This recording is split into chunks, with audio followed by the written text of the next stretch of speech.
অভিষেক বন্দ্যোপাধ্যায়ের বিরুদ্ধে আরো একটা এফআইআর। কি নিয়ে জানেন? অভিষেক বন্দ্যোপাধ্যায়ের আমতলায় পার্টি অফিস ভাঙা হয়েছিল এবং বেআইনি বলা হয়েছিল সেই পার্টি অফিসকে। অভিষেক বন্দ্যোপাধ্যায় তারপরে যে বক্তব্য রেখেছিলেন, পার্টি অফিস ভাঙা নিয়ে হুমকির অভিযোগ ছিল তার বিরুদ্ধে, সেই অভিযোগ দায়ের করলেন রাজীব সরকার। কথা বলবো প্রতিনিধি অনুপের সঙ্গে। এই এফআইআর এর কারণ জানতে চাইবো প্রথমে।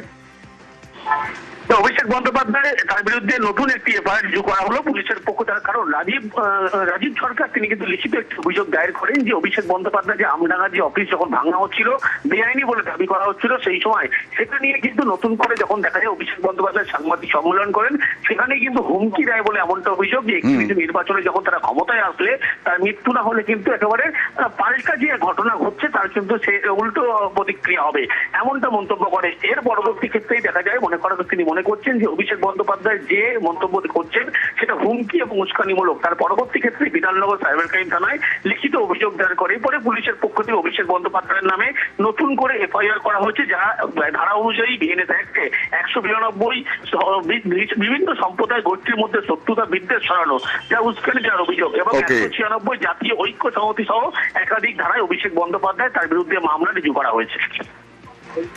ওকে, 18 জুলাই কি বলেছিলেন অভিষেক বন্দ্যোপাধ্যায়, যার পরিপ্রেক্ষিতে এই এফআইআর? একদম একতলা দুতলা বুলডোজার দিয়ে প্রায় ভেঙে গুড়িয়ে দেওয়া হয়েছে।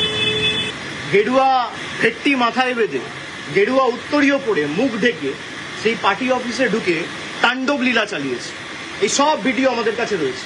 নিজের হাতে কত ক্ষমতা সেই দেখাতে গিয়ে ভোটের আগে ছিল অন্নপূর্ণা ভান্ডার আর ভোটের পরে বুলডোজার। এই হচ্ছে বিজেপির প্রকৃত স্বরূপ।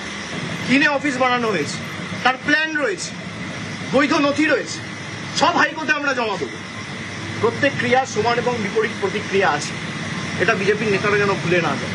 আর ঈশ্বর সৃষ্টিকর্তা সর্বশক্তিমানের আশীর্বাদে যদি বেঁচে থাকি, ওই যে বললাম যে আইনের যে ধারায় আপনারা এই অত্যাচারগুলো করেছেন, একই আইনের একই ধারায় 31-এ ফিরিয়ে দেবো, সুদ সমেত। কথা দিয়ে গেলাম। অভিষেকের বিরুদ্ধে এই নয়া এফআইআর যিনি করেছেন, অর্থাৎ মামলাকারী বাগুইয়াটির রাজীব সরকার, তিনি কি বলছেন দেখুন। উনি রক্ষা কবচ নিচ্ছেন একদিকে আদালত থেকে, আরেকদিকে রক্ষা কবচ নিয়েই উনি পরবর্তীকালে উনি সাধারণ মানুষদেরকে হুমকি দিচ্ছেন। একজন রক্ষা কবচ পাওয়া একজন অভিযুক্ত তার পক্ষে মানায় না, কারণ তিনি ভুলে গেছেন যে তিনি অভিযুক্ত এখনো অবধি, এবং তাকে রক্ষা কবচ দেওয়া হয়েছে তার এমপি পদের জন্য।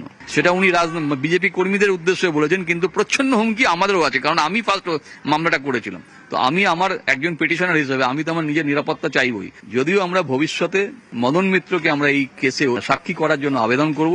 মদন মিত্র নিজের ফেসবুক প্রোফাইলে উনি স্বীকার করে নিয়েছেন যে অভিষেক ব্যানার্জি একজন ক্রিমিনাল। যিনি এই কথাগুলো প্রকাশ্যে বলতে পারছেন, তার মানে নিশ্চয়ই তো কোথাও কিছু হয়েছে। তাই মদন মিত্রকে অবিলম্বে সাক্ষী হিসেবে ডেকে তাকে জিজ্ঞাসাবাদ করাটা অত্যন্ত জরুরি।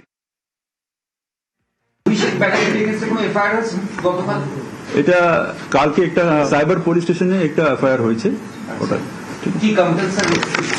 ওটা যে আছে ওটা আপনার পরে দেবে, ঠিক আছে।